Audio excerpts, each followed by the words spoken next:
Good morning, my friends. Nonverbal communication. Where to start? You know, a substantial portion of our communication is nonverbal. Experts have found that every day we respond to thousands of nonverbal cues and behaviors, including posture, facial expressions, eye gaze, gestures, and tone of voice.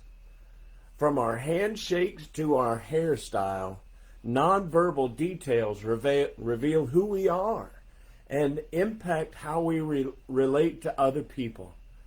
Today and tomorrow we're going to discuss several forms of nonverbal, such as facial expressions. Facial expressions are responsible for a huge proportion of nonverbal communication. Consider how much information can be conveyed with just a smile or a frown. The look on a person's face is often the first thing that we see, even before we hear what they have to say. While nonverbal communication and behavior can vary dramatically between cultures, the facial expressions for happiness, sadness, anger, and fear are similar everywhere in the world. Just think about how much your own mother's facial expression told you about what was about to happen. I know I knew when I was in trouble without her saying a single word. And then let's consider gestures. Deliberate movements and signals are an important way to communicate meaning without words. Common gestures include waving, pointing, using fingers to indicate numeric amounts.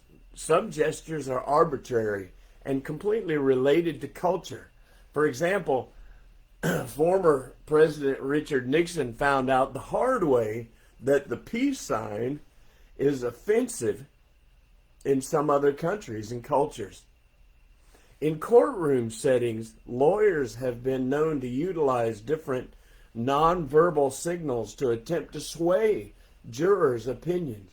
An attorney might glance at his watch to suggest that the opposing lawyer's argument is tedious and might even roll his eyes at the testimony offered by a witness in an attempt to undermine his or her credibility.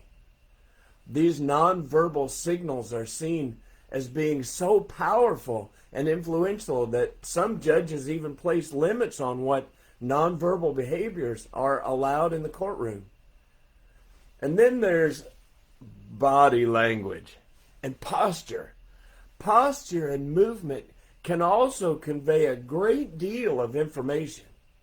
Research on body language has grown significantly since the 1970s, but popular media have focused on the over-interpretation of defensive postures, such as arm crossing and leg crossing, especially after publishing Julian Fast's book, Body Language.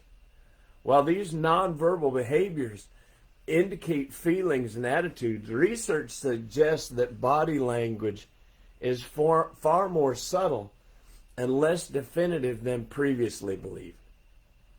Here's one that is the most effective sometimes, and that is the eye gaze. The eyes play an important role in nonverbal communication, and such things as looking, staring, blinking are important nonverbal behaviors. When people encounter other people or things that they like, the rate of blinking increases and the pupils dilate. Looking at another person can indicate a whole range of emotions, including hostility, interest, or attraction. People also utilize the eye gaze as a means to determine if someone is being honest.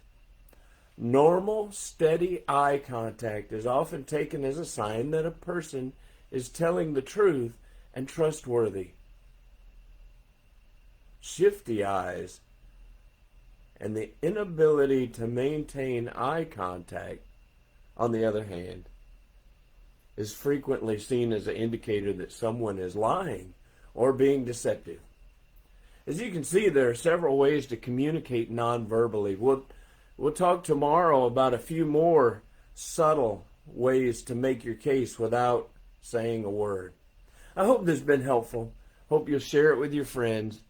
I also hope that you have a wonderful day today. It's a beautiful world out there. We should enjoy it.